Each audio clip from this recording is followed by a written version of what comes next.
Greetings, fellow Starfield fans, and welcome to my latest shipbuilding tutorial. Now this ship is a Class C cargo ship. It can haul 7,000 kilos of cargo without any perks, and it can haul 10,500 if you have all the perks. It also has very powerful rear-facing turrets, so whatever's not in front of you, which you're not going to take out with your pilot-controlled gun, will be swiftly dealt with these automated turrets. In fact, they're so good that a lot of times you can kind of just let the ship take care of itself. If you're not really into losing space battles, all you have to do is point this beast away from your group of enemies. The turrets will clear out anyone that's trying to pursue.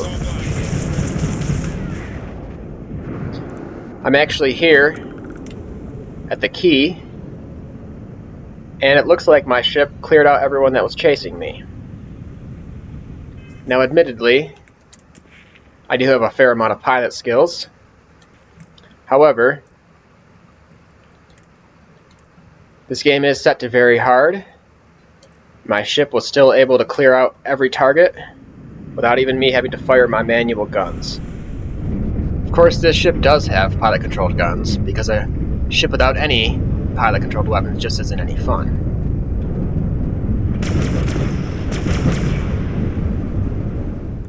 Before I get started on the step-by-step build instructions, I thought I'd take you on a quick tour of the interior. We're here on the bridge, so we have our pilot seat. We have a couple jump seats as well. We have our cargo hold and our captain's locker. Then we have these nice stairs, which let us avoid using ladders for our two main decks here. This is the landing bay, and this is the docker, so you're always going to enter into this area. This is the Deimos living quarters. It has a galley, has a nice storage crate. And behind this, we have our captain's quarters. You can peer out the windows into space here, check out our scan jammer, look at some asteroids, and of course we have a bed. We have this navigation console. Really does the same thing that your menu does, so it's not totally necessary, but it looks pretty cool.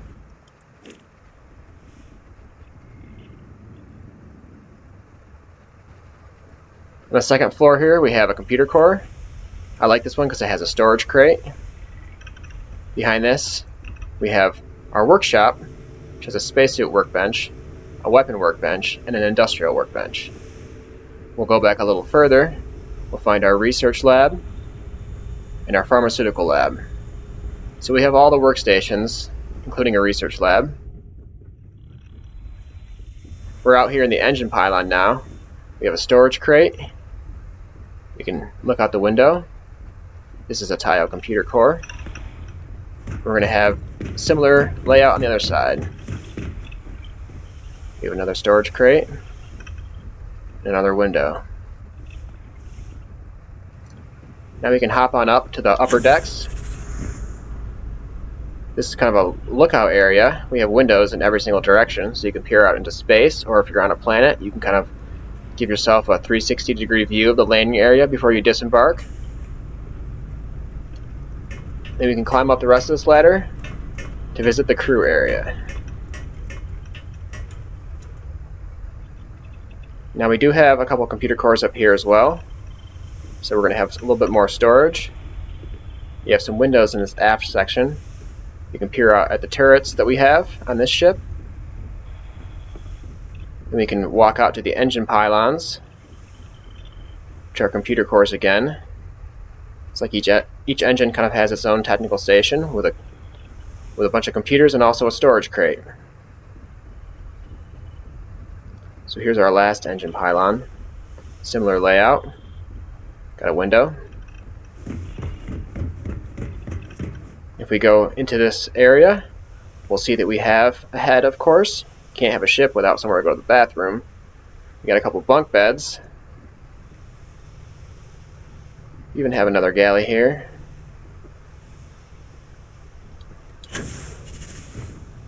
And we can hop on up to the very top deck, which is another crew area.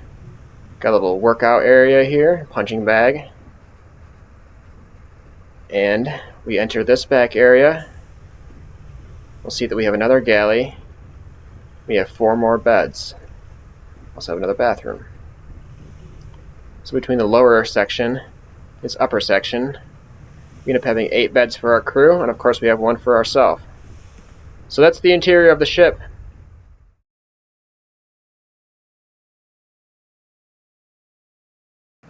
So let's get started with a build.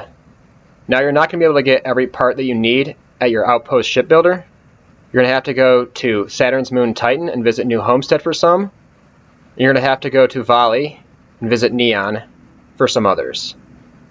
Now, I went to New Homestead already. I got this Cabo C4 bridge. I got 4 of these Nova Cross passages. And I got 2 of these NG-20 landing gear. Now these have different versions. We're going to use the wide version, but you can actually switch these to the different variants at any location, even if they don't sell them. So we'll need 2 of those. And then if you're going to build your build exactly like I built mine, you can grab 2 of these 300 cm ballast cargo hold as well. They sell these at New Homestead on Saturn's moon Titan. The last part I bought beforehand was this Pinch 8Z reactor. Now this requires level 60 to be purchasable. There is another reactor that makes 40 power, the SF40. That only requires level 57.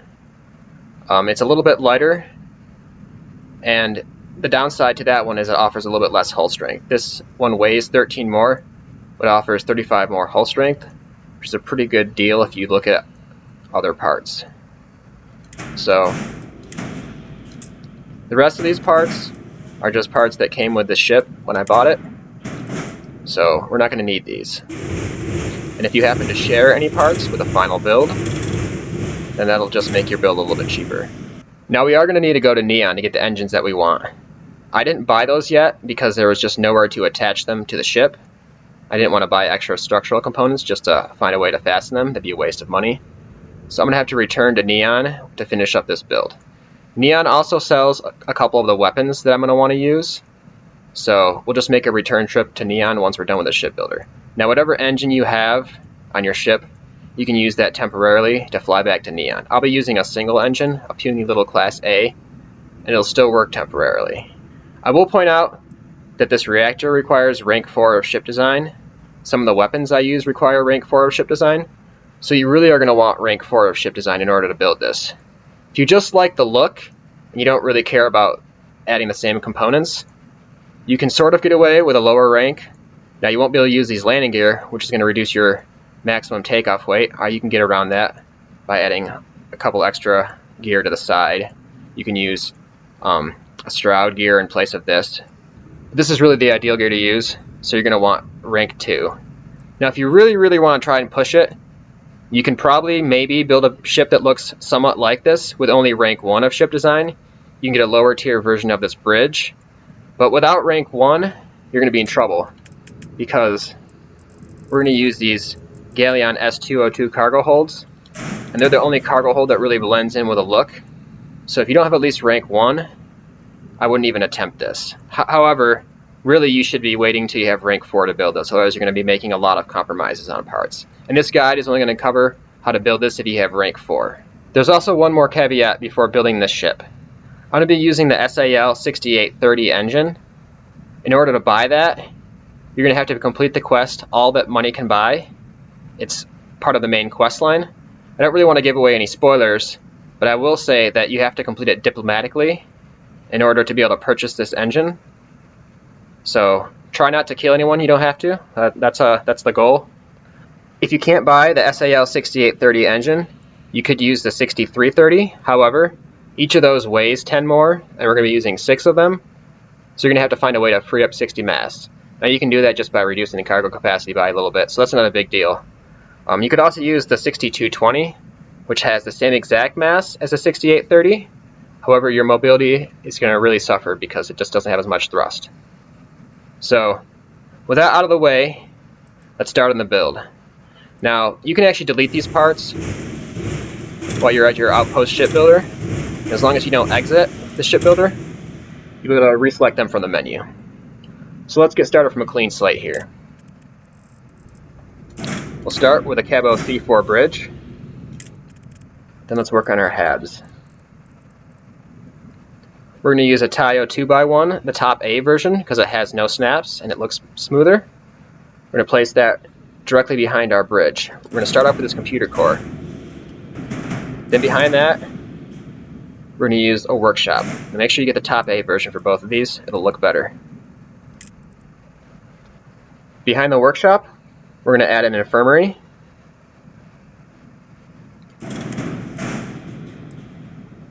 So you're going to have all your crafting stations here together. You'll have 3 workbenches in your workshop. Then you're going to have your research lab and your pharmaceutical lab in your infirmary. The only thing you won't have in this immediate area is your galley. Now this bridge is going to have stairs, so if you build your ship exactly the way I build mine, you won't have any ladders in your ship, at least not on these first 2 levels. You're only going to have ladders leading to the upper levels, which are for crew only. We're going to add a Demos living quarters directly below this Taio computer core. This Demos living quarters is really nice because it has a storage crate that can carry 150 kilos worth of gear. It also has 2 passenger slots. A lot of times, if you pick up passengers, you're just going to kind of hang out in this area too. So it's kind of nice aesthetically to have kind of a lobby for the entrance area to your ship. So let's add our landing bay. You could use this NG6 landing bay. It has a mass of 2. However, this Demos 120 LD landing bay is going to look a little bit nicer. It only weighs 1 more. So let's attach that to the front bottom of the living quarters. Now let's add our docker. We use this 110 DP docker from Demos. It's a top docker, where we're going to flip it so it becomes a bottom docker. We're going to attach this to the back of the living quarters. So we're going to have our entrances both pretty much in the same area. So whenever you enter your ship, you're going to know where you are, regardless if you came from space or from the ground. Let's add the captain's quarters now. We're going to use this 2x1 bottom B version. We want the bottom B version because it's rounded on the bottom. We don't want it to be rounded on the top. Won't look quite as good.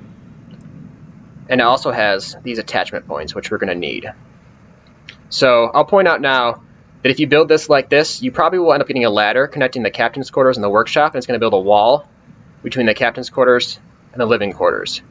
I don't really want ladders in this ship, but I found out that if you add portholes, which are in the structural section, it'll kind of discourage the game from building ladders. So we don't want ladders in our ship, so let's attach a porthole. This will prevent the ladder from forming. Now for symmetry, I'm going to add one on the other side as well. And you actually can get away, hypothetically, if you don't like those portholes and you're doing more cargo hold. Adding a porthole to the top here will also seem to prevent the ladder from forming. Or you could even attach one to the sides here, but this workshop doesn't have snaps. I went for the rounded look. So by doing it this way, by having portholes on the sides of our captain's quarters, we should prevent the ladder from connecting these two. And that way everything should be connected by stairs. So you can just run around your ship and you won't have to climb ladders. So let's add our NG20 landing gear. These are from Saturn's moon Titan, the settlement of New Homestead. And I already bought 2 of these, which we're going to attach both of them underneath the captain's quarters. So let's attach our grav drive. I use this Apollo GV300 grav drive because it offers 50 grav jump thrust, which is enough to get this ship from Alchiba to Zelanzi, as long as we keep the mass to 4221 or less. Now if you have astrodynamic skills, you can actually get away with a lighter grav drive potentially. But I made this ship so they can get anywhere even if you don't have any skills. You can also increase your grav jump range by having Sarah Morgan on your crew. However, her astrodynamic skill is bugged for me, so I'm actually going to build this ship so that I can get anywhere without any perks. For our reactor, I chose this Pinch 8Z. It ties the SF40 for power produced. However, it offers 35 more hull strength for only 13 more mass, which is actually a pretty good deal. So, we're going to attach this to the back of the grav drive. So let's finish up the main level of our ship here. I already bought 4 of these Nova Cross passages from New Homestead on Titan. I'm going to use 2 of them here attached to the front of the infirmary. These will lead us to our engine pylons.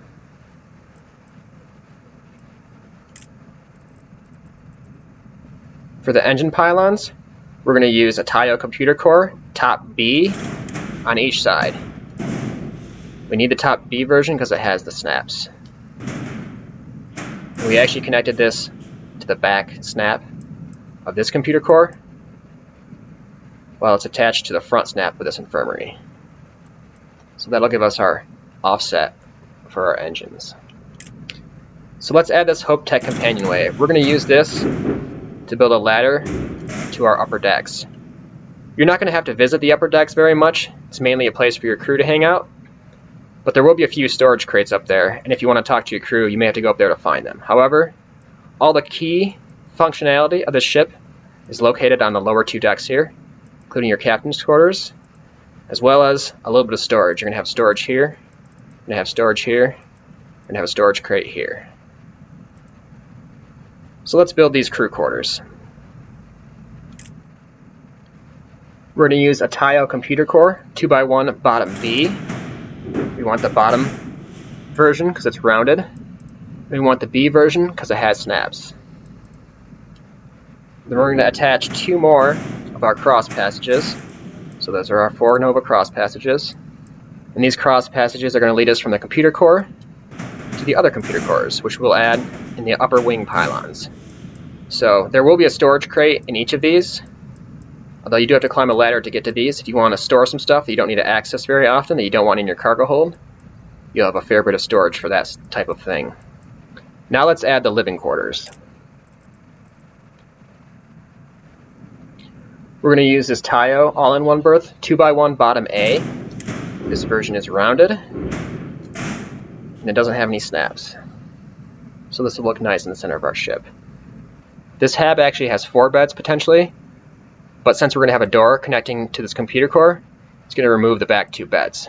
So we're going to have 2 crew beds in this section.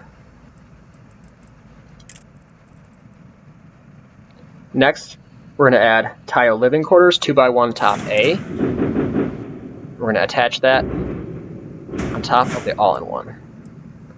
Now this is also going to provide 2 beds. So we're going to have 2 beds here and 2 beds here. I figured I didn't want to stack 2 of the same habs on top of each other. It's a little bit boring and repetitive. This one's also going to have a little bit of a gym area. There's going to be a weight bench, and your crew members might do push-ups and stuff like that. So let's finish out the living quarters. We're going to use another Taio all-in-one. This will be a top A, no snaps, rounded on the top. We're going to put that behind the living quarters. Now this one will actually have 4 beds because there's going to be nothing behind it besides an engine. So this will bring us to 4 plus 2 plus 2. We're going to have 8 beds for our 8 crew. And you're going to have your own bed in the captain's quarters. So we'll have 9 beds on this ship. The perfect amount. So let's add some of the structural pieces.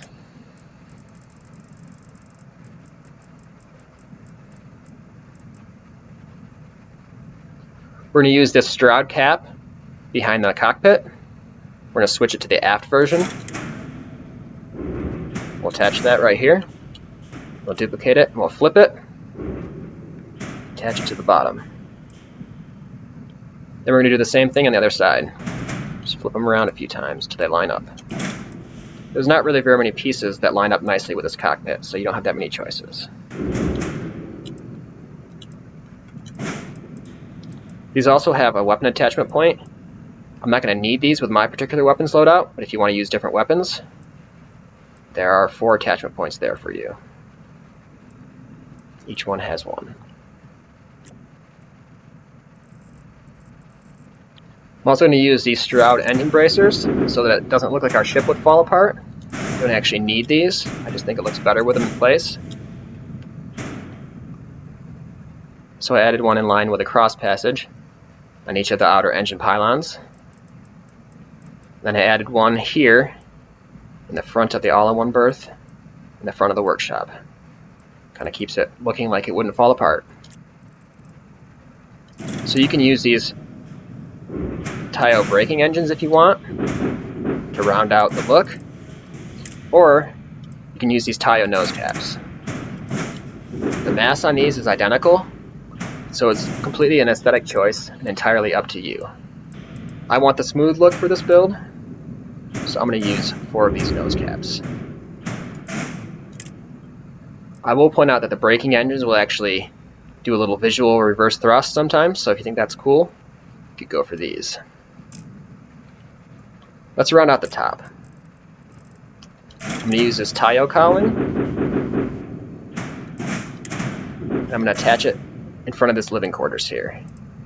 Now you can actually flip this if you want, so you can go for the fully rounded look. However, I want a place to attach some weapons. I think it looks pretty cool with this Nova weapon mount, so I'll be using this for this particular build. This has 6 weapon mounts on it, although really you kind of only want to use 4, because otherwise it'll look like your guns are going to shoot each other. The longer guns won't even fit. So this is a good location to mount 3 or 4 weapons for this build. Now there is a cosmetic piece that kind of matches these cowlings. We're going to use one of them on the bottom on each side. The reason we're only going to use one is because we're going to use cargo holds in the rest of the areas.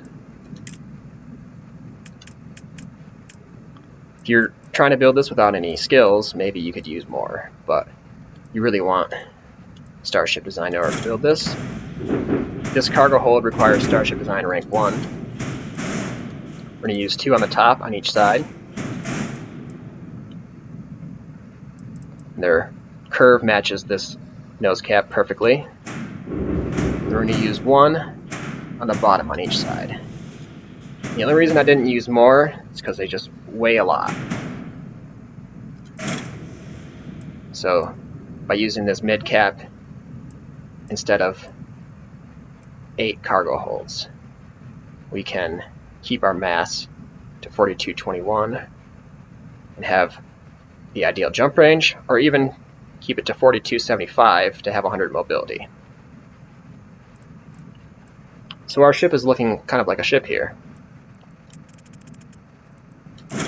I'm going to add a porthole to the front of this Hope Tech companionway. I'm going to flip it and add one to the back as well. Also going to add one to each side. So this companionway is going to have a portal on each side. If you choose to climb up or jump into this section, you're going to be able to get a 360-degree view of everything around your ship, which I think is pretty cool. If you don't ever intend on visiting the upper decks of your ship, you could use this Tayo companionway, 1x1 top A, which is rounded on the top. You could attach this Hope Tech nose to it. This is actually a front nose, but it can be flipped to a back nose. If you get the one that's rounded on both sides, it kind of blends in reasonably well. If you paint it a dark color, the whole thing sort of disappears as much as possible. So I think that looks pretty nice from the outside. However, I really like having windows in all directions. It's kind of a cool feature of this ship that you don't really see very often. So I'll definitely be using this. Now we'll be painting the window frames dark so they blend in as much as possible to this Hope Tech piece. Paint this whole thing dark. And I think that looks pretty cool. So let's finish up the landing gear on this ship. I'm going to be using this Hope 6 landing gear. It offers 2 lander thrusts. You can add one to the side of the docker. You can duplicate it and cycle to the middle variant and snap one to the side of these NG20 landing gear. We can also add, hypothetically we could add up to 2 more, so if you weren't able to buy these landing gear for whatever reason, you can kind of make up for your lack of lander thrust by adding 2. However, switching to the back version of this is pretty nice. Gives it a rounded look. I don't really like it sticking out the back of the ship, so I decided to use 2 center gear, a front gear, and an aft gear. We're going to do the same thing on the other side.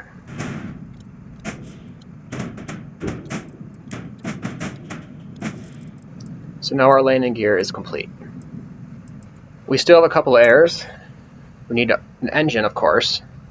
We need our fuel tanks. So let's add our fuel tanks. Any of these Dogstar helium tanks H10, the H20, the H30, or the H40 will fit nicely under the wings here. However, I decided to go with this H20. Now, I'm going to add 2 of these, and that'll give us 600 fuel total. That's enough to get from the center of the galaxy to the edge of the known galaxy without having to stop. Now, if you try to go from Sol, for example, which is kind of on the left side, all the way to the right side, you will have to make a stop. But if you have astrodynamics, you may get even better fuel efficiency than I do, because I don't have any of those perks. So I found 600 fuel to be sufficient, so that's why I'm using these. I also kind of like keeping symmetry where possible. Let's add some cargo holds. I already purchased 2 of these 300 cm ballast cargo holds. I bought these while I was at New Homestead, because I was already there to buy the bridge and the landing gear and these cross bracers. They sell these at a few locations. These are going to hold 320 cargo each. Attach them to the back here. We're also going to want some shielded cargo capacity, at least make the ship an all-around do everything sort of ship. You're going to want that. You of course can use the non-shielded version. The non-shielded version of these is actually 4 lighter and carries a little bit more cargo. But I decided to use 2 of these shielded cargo holds. This is all the cargo capacity I'm going to add to this particular version of this ship. We're at 7,000, a little over 7,000 actually. And if you have perks, it's going to be about 10,500, a little over 10,500 if you have all the perks. So that's pretty good cargo capacity on a ship that's going to have 100 mobility. So now let's add our shield. We're going to use this 28T Defender. It's a really good shield. It has 1500 max health and a 7% regen rate. There's only one shield that has higher max health, and it's this SG 1800. However, it only has a 5% regen rate. 5% of 1600 is 80, whereas 7% of 1500 is 105, which means this shield will actually heal faster in combat.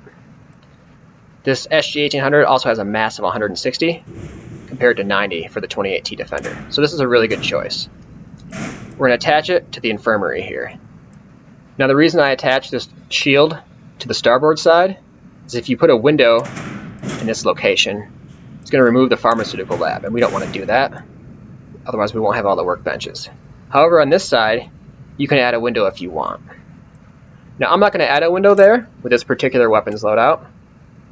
I will be adding a turret. So now let's add some weapons. I'm going to be using these Demos wings as weapon attachment points for our turrets. I snapped them to the back snap on these computer cores. Now they are protruding from the back of the ship. However, we're going to have engines here, so they're going to line up nicely once this is all done. Each of these has an attachment point on the top and bottom, so we're actually going to have 8 weapon mount points here, which is a little bit more than we're going to need with this particular build. I'm also going to add a horizon weapon mount. I'm going to add it here, opposite the shield. So now let's add some of our turrets. We're going to have to go to Neon to get the 250 MEV, but this PBO 300 is available at your shipbuilder. We're going to rotate it until it's facing backward. We're going to attach one to this weapon mount. We're going to attach one more to the underside of this Demos wing on the port side.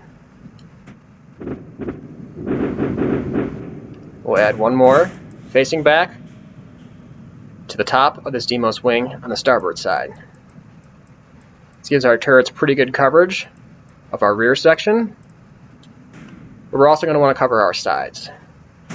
So I decided to add this one facing towards the port side. Now you could face everything backward if you can just always run from your opponents. That might be a little bit better. But I wanted this ship to be able to shoot targets in every direction. Now shooting targets behind you is probably a little bit more important. And of course, for the targets in front of us, we're going to have our pilot-controlled gun.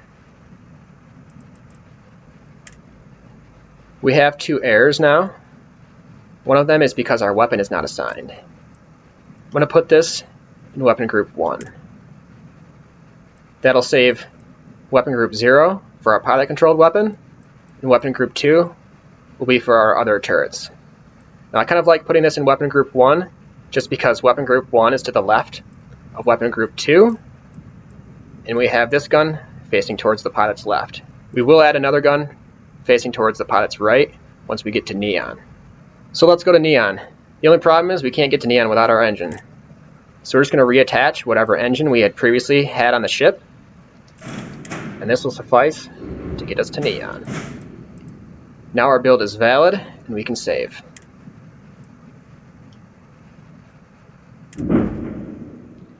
Alright, so let's go to Neon and finish up this build.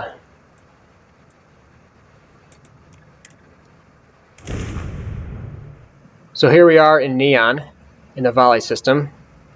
I talked to the ship services tech. Let's get the last few parts we need. First, let's remove our old engine or engines. We won't need those anymore.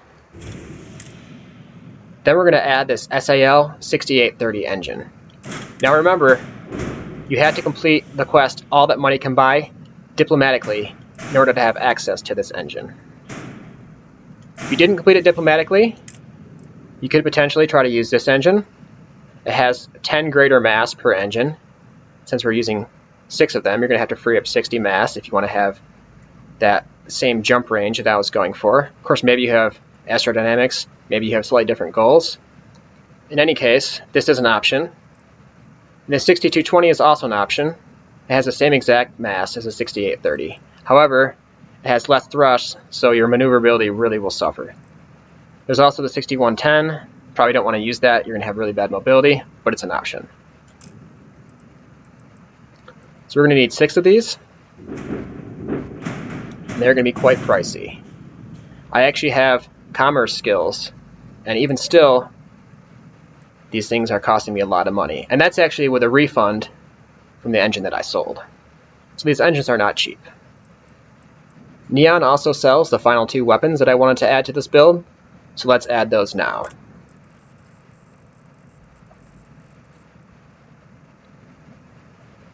This Obliterator 250 MeV Alpha turret is a really good turret. It actually will function incredibly well, even if you only set the power to 1. It almost seems like a bug, how little power this thing uses per shot. I was actually trying to compare these 2 turrets to see which is better, and at 12 power setting, with the maximum number of weapons, it seems like the PBO 300 may actually do a little bit better in some cases, just because once it lines up its shot, it's going to be able to do a burst of damage. Although in theory, this weapon does have a little bit better DPS, like 9% better. However, the real advantage of this weapon is you can actually run it at a very low power setting and it just doesn't use that much per shot. I don't really know why, but I was testing this out at 1 power and it really worked just about as well as it did at 12 power. So by setting these to full power and setting these to low power, we're going to have tons of firepower coming from our turrets.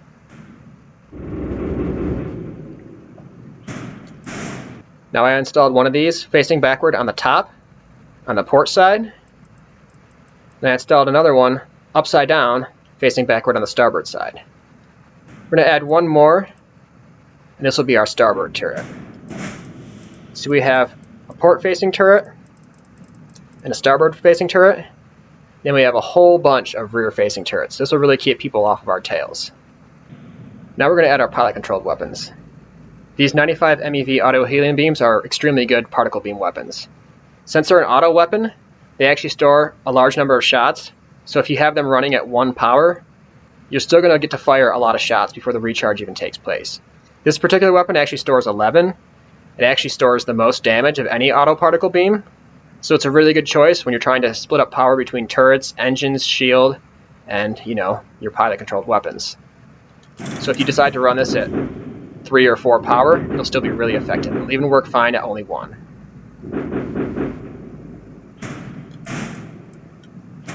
Attach 2 of them to the outside of our Nova weapon mount here. You could add one to the inside. If you're very careful, they will snap there. However, I want to go for a symmetrical look, so I'm going to attach it to the top. It won't actually snap here unless we add an equipment plate. So I'm going to go to the structural section, find an equipment plate, and I will attach the 3rd weapon to that. So those are our 3 pilot-controlled weapons. So now we have 1 error. It's because our weapons aren't assigned to a group. I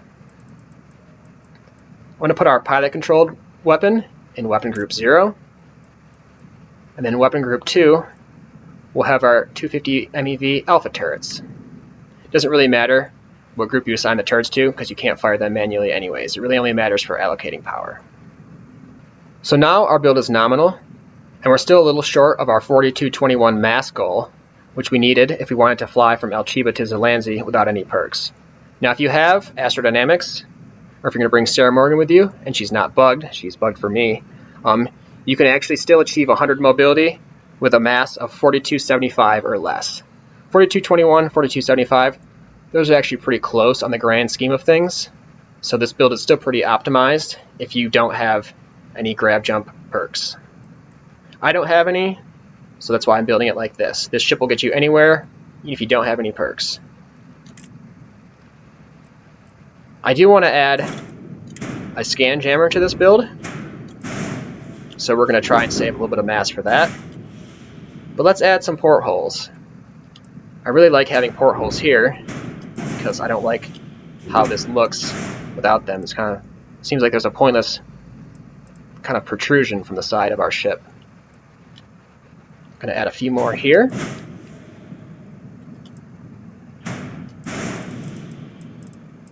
It brings our mass up to 4211. These portholes are optional. I like being able to look out my ship. I don't like the square look without them attached to certain places. But the largest scan jammer has a mass of 7. So we can still attach 3 more.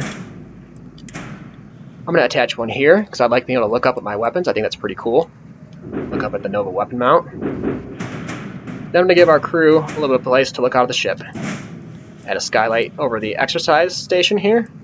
This living quarters will have a weight bench, and people will be doing push-ups on the floor maybe. I'm going to add another one to this all-in-one berth. The beds are back here, so I figure keep it here in the living quarters where the people are hanging out rather than where they're sleeping. So now we're at a mass of 4214. That leaves us exactly 7 mass free to add a scan jammer if we want to do that. And of course, if you're not going to do any piracy, you don't need to use these shielded cargo holds. You could use the standard version, which offers a little more cargo for a little bit less mass. You don't need to use a scan jammer. You could kind of use that mass how you desire to customize to your tastes. Now this Exterminator 95 MeV auto helium beam is a really good weapon. However, it's not the only good choice. It does do the most front-loaded damage because it stores the most. So if you're going to run it at a low power setting, it does a lot of front-loaded damage. This PBO 175 is almost as good. Just doesn't quite keep up with the 95 MeV. In the stats, it's very interesting. The stats will tell you that this weapon is actually better when you calculate the DPS. But I actually did some testing, and I found out that this weapon doesn't fire quite as fast as it claims it fires.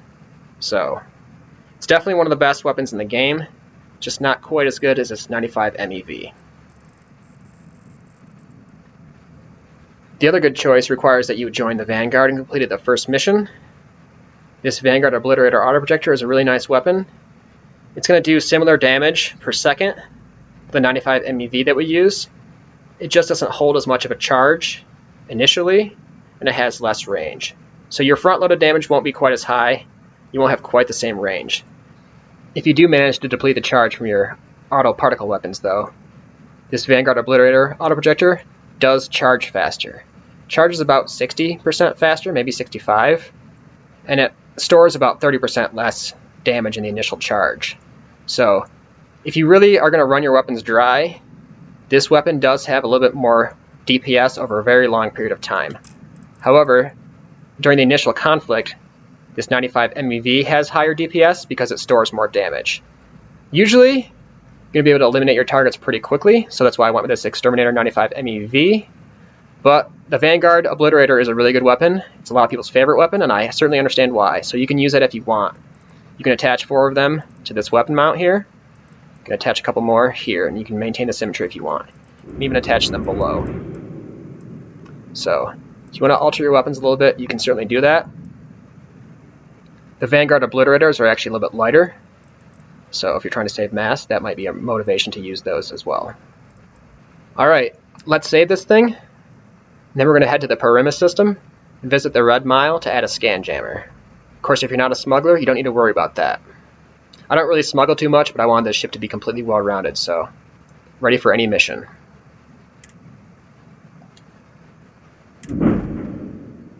So now we're going to leave Neon. We're going to head out of the Volley system and go to the Perima system. On the planet Perima 3, you will find the Red Mile. This is where we're going to buy our scan jammer.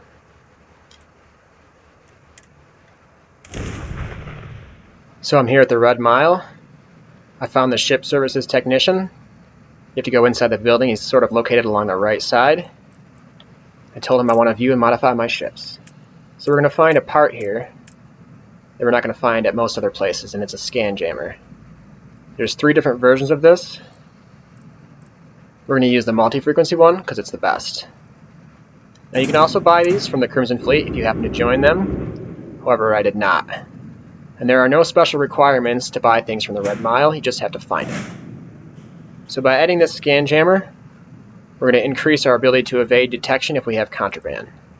This thing attaches to a weapon mount, so I just snapped it to the landing gear here. Figured it'd look nice, being near the shielded cargo hold. So that finishes up our build. We have a mass of 4221, which is just light enough that we can jump from Alchiba to Zelanzi with this grav drive without any perks. All that's left to do to your ship is customize the paint. Maybe give it a name. So the easiest way to paint your ship is to just select everything at once. Then you can maybe deselect a part or two if you want to leave those the stock color. Maybe I don't want to paint my reactor or my grav drive. I also already painted this middle section dark gray, so I can deselect that if I want to. Doesn't really matter.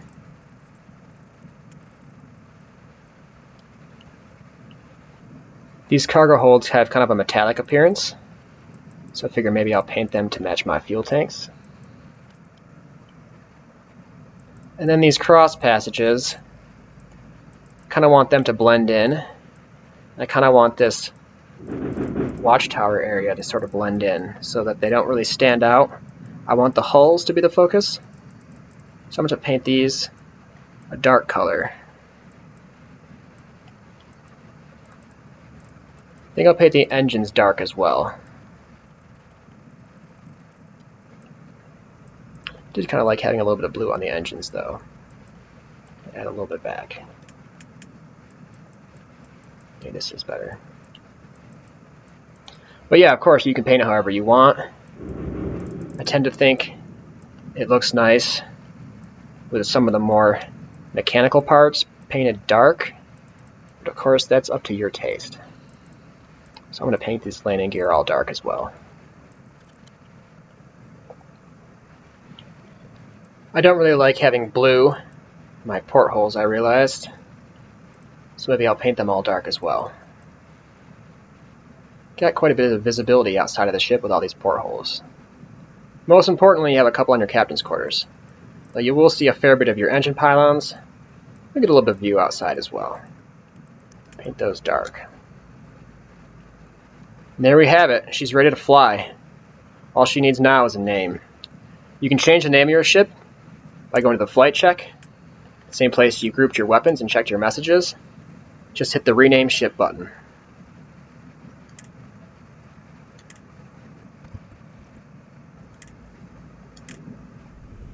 So that's the end of my build tutorial on this heavy hauler that can escape from pretty much any threat thanks to its powerful rear-mounted turrets.